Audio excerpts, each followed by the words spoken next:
Salve, meus nobres! Um bom dia, um bom Vasco, um bom café da manhã. Depois do Dia das Mães, um belo presente para todos nós vascaínos. Uma vitória, mesmo que tenha tido um sufoco no final, como sempre, até País chamou a atenção disso no final. Mas o Vasco conseguiu a vitória sobre o Vitória, mais 3 pontinhos fora do Z4, deixando mais ou menos uma semana de paz. Será que Vascaíno tem um dia de paz, pelo menos?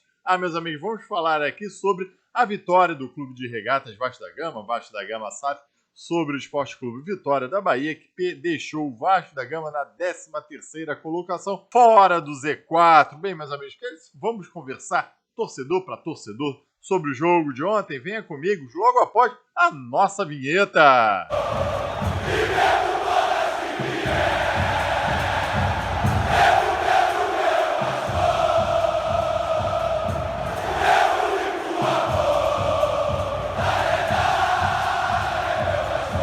Bem, meus nobres vascaínos, sejam muito bem-vindos ao Marca Vasco, retornando. Eu falo, para quem me acompanha, que isto aqui é meu vício. Fico um tempo afastado, mas não consigo deixar de falar de Vasco para você, vascaíno. Sendo assim, primeiro pedido tradicional, larga o dedo no like neste vídeo, que muito nos ajuda, e se inscreva neste canal do Marca Vasco. Vamos retornar às nossas lives de tarde, segundas, quartas e sextas, e os nossos vídeos diários aí no seu café da manhã para acompanhar um torcedor com muita opinião e informações para vocês, e opinião sempre. Segundo pedido, então já te faço convite, hoje, 3 horas da tarde, aqui, segunda-feira, 3 horas da tarde, de tarde aí, você vai acompanhar a reflexão, a repercussão da vitória do Vasco da Gama, a possível vinda do novo treinador português, e vamos ver como é que essa semana se desenrolará. Vamos então falar sobre o Campeonato Brasileiro. O Vasco conseguiu a vitória, a segunda vitória em 6 jogos, muito pouco isso, mas lhe deixa ali na 13ª colocação. Você está vendo a tabela aí, meio que longe do Z4, mas na verdade esse campeonato virou uma zona agora. Temos o Criciúma com 3 jogos, temos o Inter, Grêmio, 4 jogos, Juventude, temos o Cuiabá com poucos jogos, nenhuma vitória, ou seja, perdemos um pouco a noção, pelo fato de você ter time com 3 jogos e outro com 6 jogos, a noção aí do aproveitamento do campeonato. Então vamos olhar um pouco para a nossa luta, que eu falo aqui para vocês, a nossa luta contra o rebaixamento. Para fugirmos do rebaixamento, temos que ter 12 vitórias e 11 empates, por aí, 12 empates, aí vai para 48. O jogo de ontem foi às 6h30 da noite. Se vocês repararem, o São Januário estava vazio. Deu 11 mil torcedores. A gente não está acostumado com isso. A gente já viu que os ingressos não tinham se esgotados em 2 horas ou 3 horas.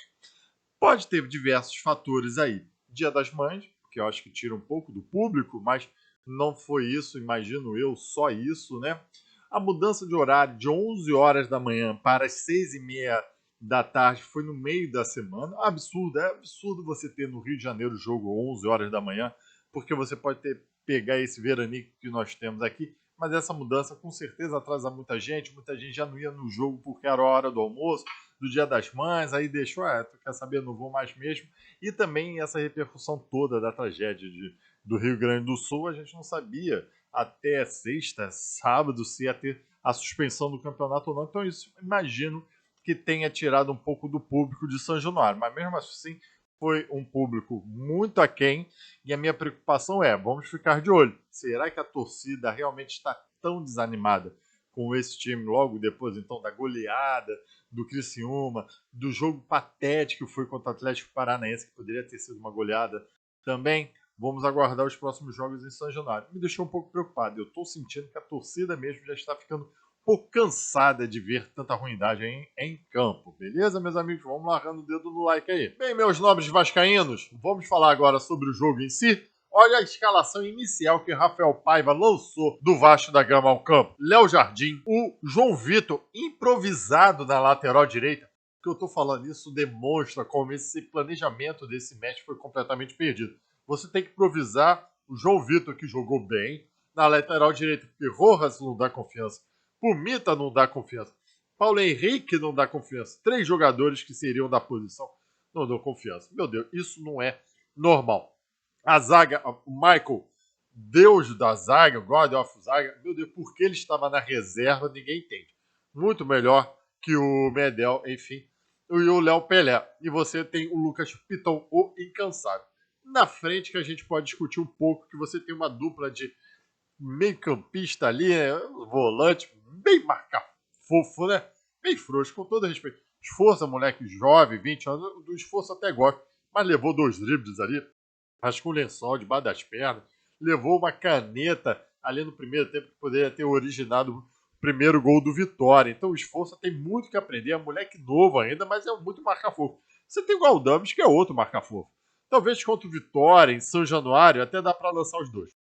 Mas não dá, não. Ou entra o Hugo Moura, que não é lá essas coisas, ou entra o Zé Gabriel, que não é lá essas coisas. Nem o Matheus Cucão, que acabou lá no final dando mole ali, também não é. Então, essa frente da zaga aí muito me preocupa. Mas é o que tem, né? É o famoso é o que tem. Aí lá na frente você tem Payet, que ia jogar meio que liberado, só eu achei no primeiro tempo ele muito perto ali da ala à esquerda, enfim. Mas o Payet, mesmo gordo, mesmo sem perna, mesmo saci pererê, mesmo com vendado, ele é muito melhor. É o único cara que conversa com a bola, então ele não pode deixar de jogar, isso é fato. Lá na frente você vê a ruindade, que é com todo respeito ao elenco do Vasco da Gama. Você ainda vê o Rossi sendo titular absoluto. Eu acho que nesse jogo não demonstrou porque ele não pode ser o titular, embora o Adson tenha entrado, eu achei que entrou bem, mas saiu machucado de novo, o filé de borboleta lá também, porra, custa 40 milhões para ficar machucado, complicado. E do lado esquerdo você tem o nosso nobre David, obviamente o Vegete lá no centroavante, mas o David, vem cá, aqui, escreve aí embaixo, ele não é o Ribamar? Ele é o Ribamar, me desculpa, é o Ribamar, não. Você que viu o Ribamar jogando pelo Vasco da Gama, você viu que o David é igualzinho ao Ribamar. Meu Deus do céu, quando é para fazer o gol, ele não faz. Talvez ele possa ser até um pouco melhor que o Ribamar, porque ele já fez gol aqui no Vasco da Gama. Mas assim, ele é voluntarioso, tipo o Ribamar. Ele corre, tipo o Ribamar. E é raçudo, tipo o Ribamar. Perde gol, tipo o Ribamar. Não pode. Ele não pode, como atacante, perder 2 gols ali no contra-ataque que ele fez. E de modo meio assim, o primeiro então foi ridículo. Ele dá um passe mais à frente e recua pro goleiro. O segundo, ele passa para dentro, aí vai depois disputar a bola com o zagueiro, com o goleiro ali. Não chuta em cima do goleiro. Complicado. O David, ele é um dos melhores do Vasco, mas por causa, novamente, de um planejamento muito pífio desse primeiro semestre aí. Vamos aguardar que o segundo semestre corrijam vários erros aí. Mas o David é titular absoluto, o Vegete titular absoluto, com certeza. Rossi, agora com a saída do Adson machucado, talvez seja também titular absoluto. Absurdo, enfim. O primeiro tempo foi muito fraco, e aqui é um papo de torcedor para torcedor. Convenhamos, o primeiro tempo foi muito fraco das duas equipes.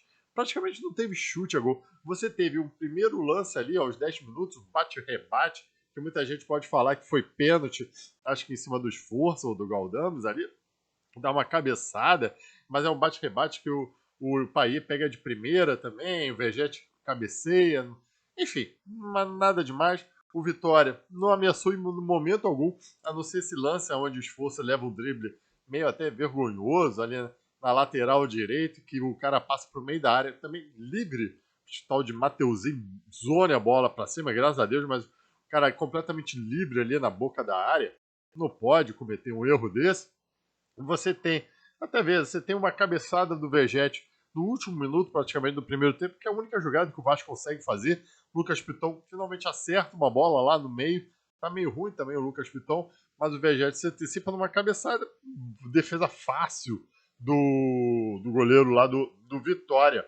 Galdames também bateu um chute lá que desviou no zagueiro do Vitória, que poderia ter entrado a bola, mas enfim, nada, nenhuma das duas partidas tem. O que mais me chamou a atenção, que é de torcedor para torcedor, que eu tô falando aqui, foram 2 dribles que realmente, eu acho que foi o esforço por debaixo das pernas, o outro foi o lençol, que eu não sei se foi o Galdames ou o esforço que levou, e esse pedalado que o esforço mesmo levou, pelo menos o comentarista da TV lá, o narrador, falou que o Medel virou pro Ryan.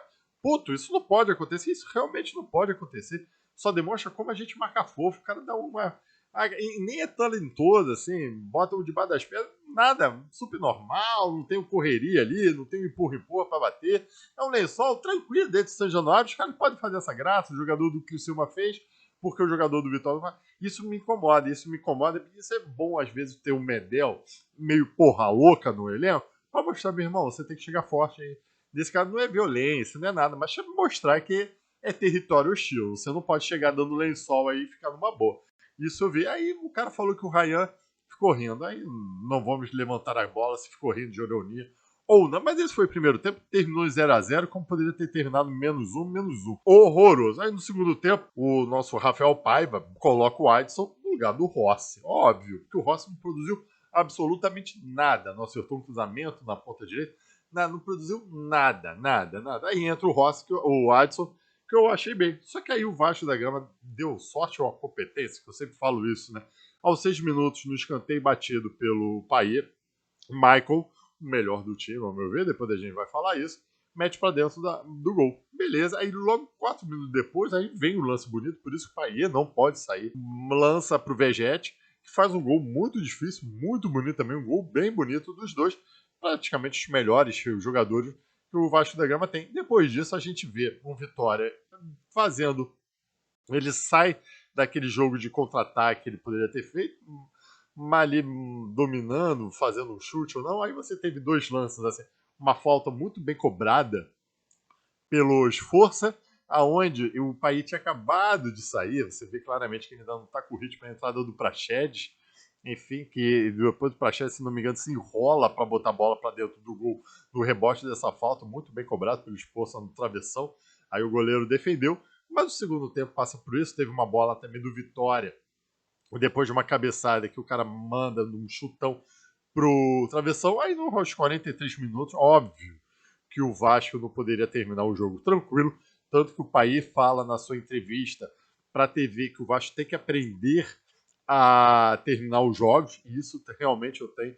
Não dá pra gente ficar levando gol sempre no último minuto do primeiro tempo, sempre no final do segundo tempo, pra gente terminar nesse sufoco, mas a gente acaba levando. Você vê claramente ali que o Matheus Cocão, que tinha entrado também em campo no lugar do Galdames, dá um mole na marcação. O cara do Vitória dá uma porrada por uma bela defesa do Léo Jardim, só que só para um cara que tá completamente sozinho. Não sei quem tinha que estar marcando ali.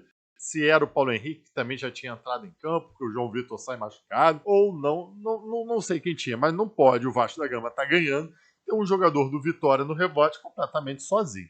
Só demonstra uma fraqueza do time. O que eu achei do jogo, que eu sei, não, o Vasco não jogou bem.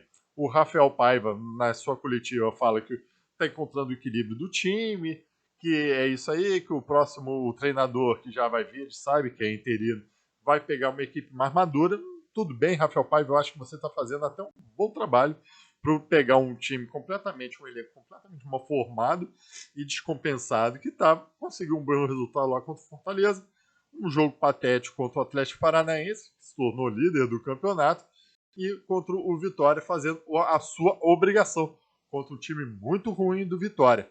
Acho que algumas coisas a gente tem que repensar aí. Se fosse Galdame, principalmente o Galdame, me dá um incômodo ver o Galdame jogando. Por isso que aqui eu já faço a pergunta para você.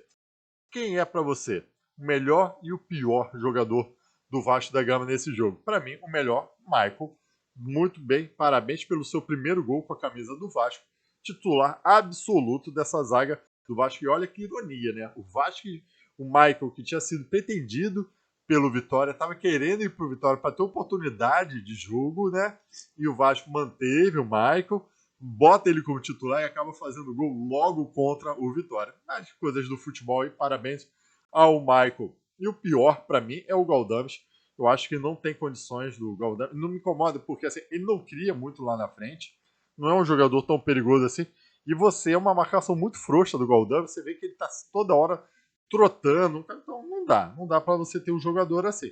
Para ter um jogador assim, pelo menos você escolhe, bota um Zé Gabriel ou o Hugo Moura, que pelo menos ele, na marcação ele vai se segurar mais ou menos, né? Pelo menos esses são os meus pontos de vista. O próximo jogo do Vasco da Gama é sábado que vem, às 9 horas da noite, contra o rival. Um horário absurdo para um jogo desse, né? Obrigado, tchau e saudações vascaínas.